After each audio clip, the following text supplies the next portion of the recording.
Le football est un sport qui se joue à 11. Et en Europe, en tout cas, à la fin, c'est l'Espagne qui gagne.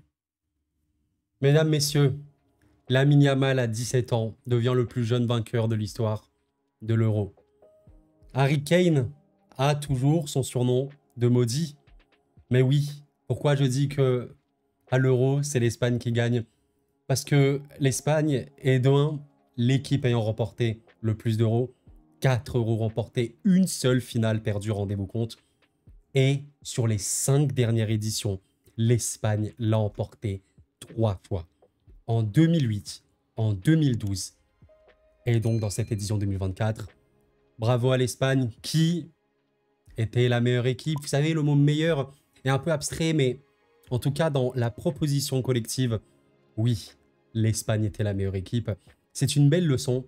C'est une belle leçon parce que ça nous rappelle que bien sûr qu'on peut jouer comme la France de Deschamps, l'Angleterre de Southgate, mais on peut également jouer au football. On peut également avoir des préceptes de jeu aboutis, très beaux, attrayants, et remporter une compétition majeure. L'Espagne nous l'a montré cette année encore. C'est merveilleux. C'est merveilleux et honnêtement, vous savez, il y a tellement d'histoires, il y a tellement de storytelling autour de ce match-là, autour de cette Espagne-là également. Mais même en vrai, je parle même de l'Angleterre. Hein. C'est dingue de se dire que Cole Palmer est rentré à égaliser. Vraiment, Palmer, peut-être le joueur anglais le plus en forme de la saison. Avec Bellingham, il fait une saison formidable. Avant les arrêts de jeu, Mikel Oyarzabal. Si on m'avait dit avant l'Euro qu'Oyarzabal serait le buteur final de l'Euro 2024 qui apporterait la victoire à la sélection espagnole, je ne l'aurais jamais cru. Jamais cru. On pouvait totalement voir l'Espagne finale et remporter la compétition, bien évidemment. Elle faisait une très grosse préparation et depuis, elle proposait beaucoup. Mais Oyarzabal buteur, j'ai halluciné. C'est dingue. Et il y a un peu ces histoires-là. Parce qu'il y a Oyarzabal, mais quelles sont les autres histoires un petit peu de cet Euro? Ben, on a notamment, on doit l'évoquer, mesdames, messieurs, un autre Mikel Merino, aussi un joueur de la Real Sociedad, qui a mis peut-être le but le plus important du tournoi pour l'Espagne avec celui d'Oyarzabal contre l'Allemagne. Vous vous en souvenez, à la 119e minute des prolongations, Merino, un remplaçant comme Oyarzabal décisif. Évidemment, comment ne pas évoquer Dani Olmo, Daniel Carvajal Olmo, remplaçant Joker d'Ultralux qui est devenu titulaire suite à la blessure de Pedri. L'Espagne avait tout. Peut-être que sur le papier, elle avait un banc plus ou moins limité. Mine de rien, ce qui est un très très beau banc. Et le banc a été ultimement décisif. Que voulez-vous dire? Il n'y a absolument rien à redire. Et vous savez, c'est quoi qui est dingue et ce qui est encore plus beau avec cette équipe espagnole? Vous avez une équipe qui a remporté tous ces matchs. Alors Google, vas-y, tu fais des feux d'artifice, on s'amuse beaucoup mon gars. Voilà, il a terminé. Regardez un petit peu. Victoire contre la Croatie, victoire contre l'Italie, victoire contre l'Albanie, victoire large contre la Géorgie forcément, victoire en prolongation, mais victoire quand même contre l'Espagne, contre l'Allemagne plutôt, victoire contre la France, on s'en souvient un petit peu MDR, et victoire en 90 minutes contre l'Angleterre. Je voyais ce match, pourquoi pas, aller au tir au but avec un petit 1-1, mais évidemment que l'Espagne était globalement plus forte. Elle a pu déstabiliser au bout de la seconde période l'Angleterre. C'est bon, c'est vraiment merveilleux. Mais oui, j'ai quand même une pensée, les gars. Je vais parler de l'Espagne, Lamine Yamal et tout. Il y a vraiment beaucoup de choses à dire. Il est vraiment maudit, le football est si cruel. En vrai, j'ai une pensée pour Harry Kane, joueur que j'aime vraiment particulièrement et qui, on va être très honnête, a fait un très mauvais tournoi. Je pense que, je vais pas vous mentir, je me demande si c'est pas les pires performances que j'ai vues de la carrière d'Harry Kane. Il a été honnêtement mauvais. Je pense qu'il est en partie responsable, pas que, hein, il y a vraiment le collectif, le système qui, je pense, devait être changé. Mais l'Allemagne, l'Angleterre a eu quand même des opportunités où il aurait réellement pu faire mieux. Et même sur cette finale, très compliqué. Et ouais, Kane, joueur légendaire, hein, qui va bientôt faire 31 ans, a marqué l'histoire du football anglais avec Tottenham, avec la sélection, n'a pas de trophée. C'est un truc de fou. Il est allé au Bayern, Bayern qui n'a pas fait de saison blanche depuis longtemps. Il n'a pas encore gagné de trophée. Rendez-vous en fin de saison prochaine. Rendez-vous en fin de saison pro. C'est fou de se dire que, comme le dit StatFoot, Harry Kane a perdu les 6 finales qu'il a disputé en carrière pro. Je sais pas si on se rend compte que oui, bon, ça arrive, hein, voilà, des probabilités, normalement, plus tu joues de finale, plus tu peux en gagner. 6 finales perdues sur 6 jouées. 0 but marqué pour Harry Kane. En vrai, mentalement, c'est chaud, hein. Vraiment, tu es un footballeur pro, tu veux gagner des trophées, c'est normal. Tu as fait 6 finales, tu en as perdu 6. J'aimerais bien savoir ce qui se passe dans sa tête à ce moment-là. Parce qu'il arrive doucement en fin de carrière, quoi, donc c'est dingue, c'est juste dingue. Mais oui, voilà, pour revenir sur l'Espagne, il y a forcément des stats exceptionnelles hein, qui en ressortent. L'Espagne, 7 sur 7, devient la deuxième nation à compter 100% de victoire lors d'une décision à l'Euro, pardon, depuis qu'il y a les phases de groupe en 1980, après la France de 84 de Platini. Bah, c'est dingue, hein, cette Espagne mérite de A à Z, et vous savez, maintenant on doit évoquer un homme, on est obligé de l'évoquer, un homme, un très très jeune homme. Comment ne pas parler de Lamine Yamal? Et ma question est très très simple. Jusqu'où va aller ce génie? Parce que c'est un génie du football. Alors moi, je vous avoue, je ne suis pas supporter du Barça, donc c'est les joueurs du Barça, on fait toujours attention, parce qu'on sait que la Masia est très très très bonne en formation, et on a entendu un petit peu, comme ça, des échos d'un certain Lamine Yamal en fin de saison, enfin plutôt dernière, mais même si évidemment c'est un joueur qui est suivi depuis qu'il est tout petit, on attendait de voir, et il y a eu des petites entrées, par-ci par-là, et au final, il s'est très très vite installé. C'est quand même, en fait, moi, vous savez ce qui me choque vraiment? Un tel joueur est déjà titulaire et indiscutable au Barça et en sélection. Et le pire du pire, c'est que Lamine Yamal, il est très sûrement titulaire dans tous les clubs du monde. Sincèrement, c'est très très grave. On rappelle, il vient de faire 17 ans. Il vient de faire 17 ans, alors j'ai une crainte pour lui et je ne l'espère pas. Sincèrement, ça me ferait très très mal au cœur. Un peu à un destin à la Pedri, bon, même si Pedri est encore très très jeune. Lamine Yamal, on rappelle quand même, mesdames, messieurs, 64 matchs joués cette saison. C'est énormissime. À 16 ans, il a joué 64 matchs. C'est énorme. On rappelle quand même qu'à cet âge, en plus, tu n'es même pas formé entièrement, tu peux toujours grandir et tout. Donc vraiment, vraiment, vraiment, j'espère qu'il n'aura aucun problème de santé. Parce que la santé, c'est la chose la plus importante que nous ayons. Mes chers amis, il n'y a rien hein, sans santé. Nous ne sommes absolument rien. C'est le don le plus précieux que nous avons. On espère le voir jouer au football pendant très longtemps. Pour les 20 prochaines années, pourquoi pas? Jusqu'à 37 ans, mais au moins pendant 15 ans. Qu'il n'ait pas de blessure. Voilà, vraiment qu'il n'ait pas de blessure. Vous voyez, ça c'est Pedri. Pedri, c'était un peu la même, hein, la saison pleine avec le Barça. Plus la sélection, il a joué 62 matchs. Bon ben, c'est seulement 2 de moins que Lamine Yamal. Et bon, bah, juste après, ouais, les blessures. Alors, il a quand même plus, il a pu plus jouer ces derniers temps. Voilà, il est quand même revenu. Mais voilà, il y a eu des pépins par-ci par-là. Et on espère vraiment pas ça. Mais voilà, je suis fan hein, de Lamine Yamal, tellement jeune, tellement fort. Et en fait, vous savez, ce que je trouve assez dingue chez lui, c'est pas du tout le nouveau Messi. Enfin, on peut dire le nouveau Messi dans le sens un peu, vous savez, le joueur phare du football espagnol, plutôt du joueur du Barça et tout. Mais pas dans le profil, vous avez compris. Mais ce que j'aime énormément chez Lamine Yamal, c'est vraiment ce côté où c'est pas du tout un ailier, comme on a l'habitude de voir ces derniers temps, vous savez, les purs ailiers de percussion, à la Dembélé, même Barcola, c'est un peu différent encore, à la Nico Williams, qui peuvent vraiment, vraiment, vraiment percuter, longue ligne, revenir et tout. En vrai, il peut faire ça, mais il a une de ses qualités dans son demi-espace droit. Il a une de ses facultés à prendre l'intérieur quand il le peut. Absolument formidable. Et c'est ça le danger ultime de Lamine Yamal. Et c'est ce qui rendait aussi un petit peu Messi extrêmement fort quand il était très très ailier. Bah, Messi, il était ailier. Ok, mais il pouvait aller long de ligne, il pouvait aller jusqu'au point de corner et tout. Mais Messi, il rentrait. Il rentrait dans l'axe. Rentrait intérieur, il se faufilait. Et la spéciale Messi, lucarne, on connaît, ou petit filet. Tout le monde la connaît celle-là.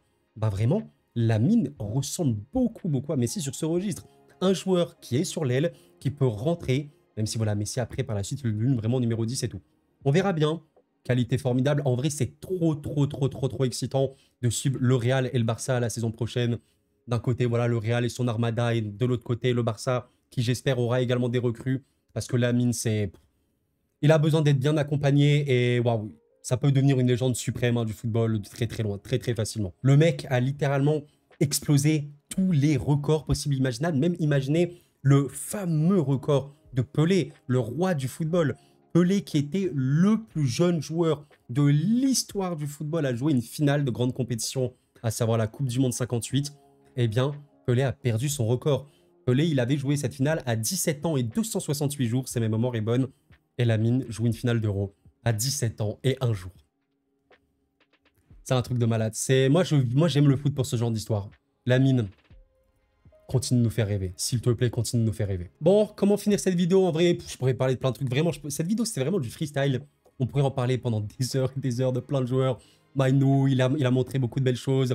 Gueye, a été vraiment une vraie surprise et tout. J'ai envie de finir par parler un peu du Ballon d'Or. Alors, le fameux débat. J'ai eu un débat en plus avec un de mes abonnés. Merci à toi si tu passes par là. Bellingham, Ballon d'Or ou pas? Bon, ouais, c'est... Alors, je peux comprendre totalement les gens qui me diraient écoute, Koro, je trouve que le Ballon d'Or cette année, c'est pas simple. C'est, entre guillemets, un Ballon d'Or qui n'est pas très beau. Bon.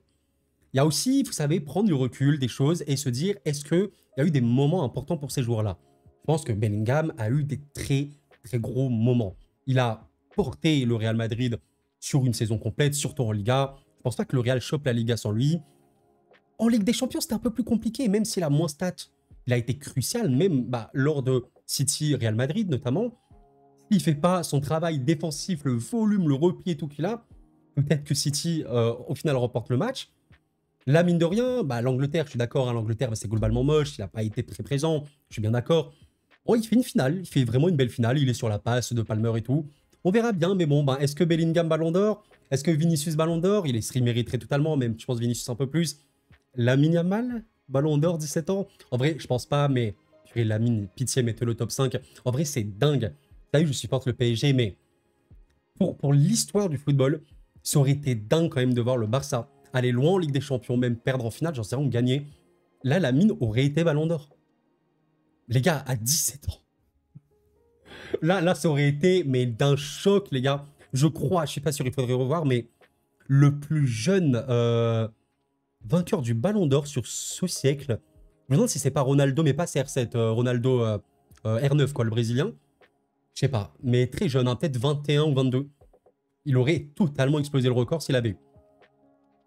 Le football, c'est un sport tellement dingue, tellement imprévisible, tellement impronosticable, c'est une folie. En tout cas, mes chers amis parisiens, si jamais vous êtes là, eh bien, on accueillera un champion d'Europe à la maison.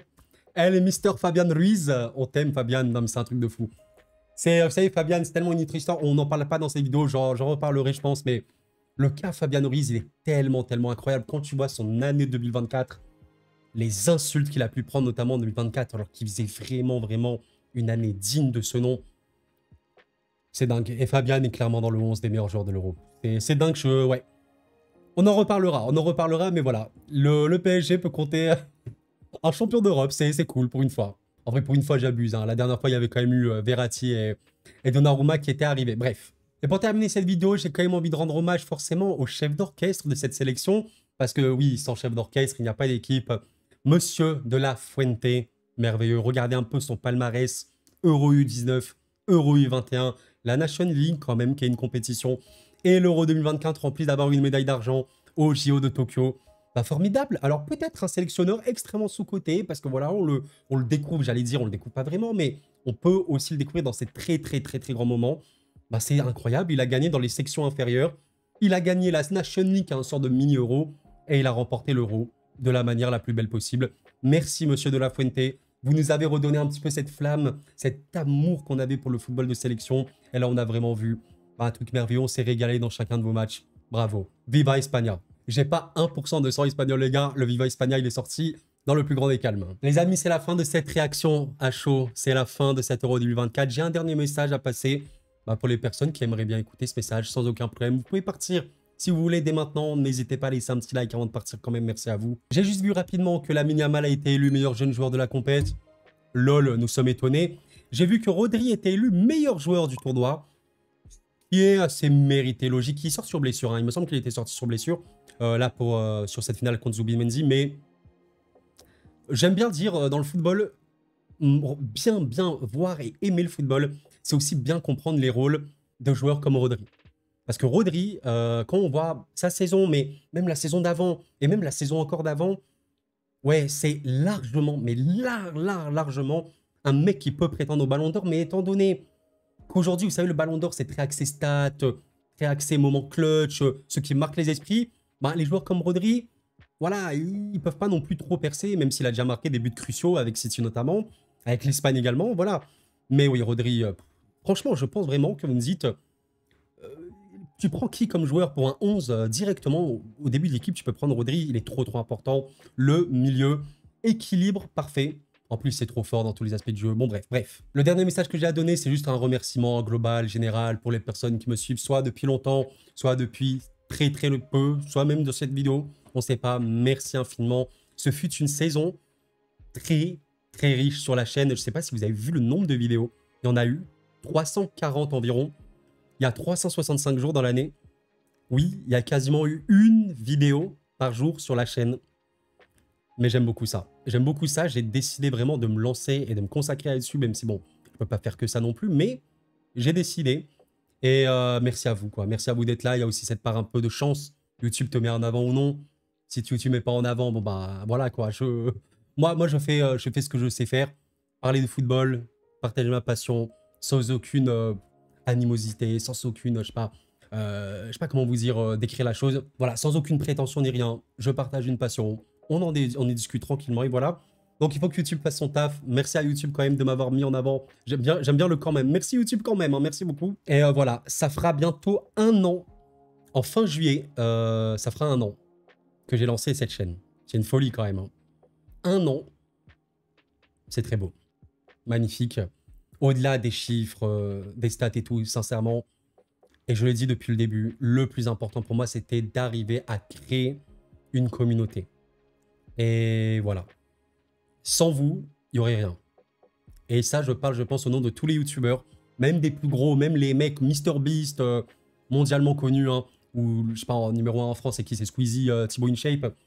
Sans communauté, on n'est rien. Absolument rien. Donc merci infiniment. Et comme dans toutes mes vidéos, les amis, portez-vous bien, c'était Koro, et la paix sur vous.